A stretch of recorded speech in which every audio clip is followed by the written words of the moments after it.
شبی را با من ای ماه سحر خیزان سحر کردی. سحر چون آفتاب از آشیان من سفر کردی. هنوزم از شبستان وفا بوی عبیر آید که چون شمع عبیرآگین شبی با من سحر کردی. صفا کردی و درویشی بمیرم خاک پایت را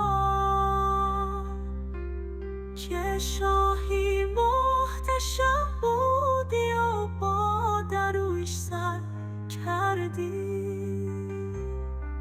چو دو مرغ دلاویزی به تنگ هم شدیم افسوس همای من پریدی و مرا بی بال و پر کردی.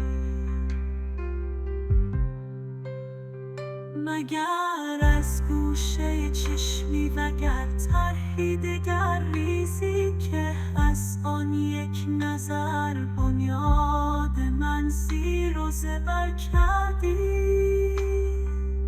به یاد چشم تو آنسم بود با لاله وحشی غزال من مرا سرگشته کوه و کمر کردی.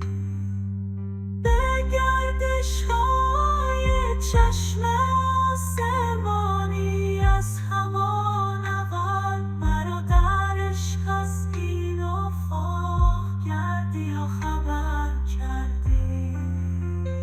به شعر شهریار اکنون من سرافشان اندر آفاق چه خوش پیرانه سر ما را به شیدای ثمر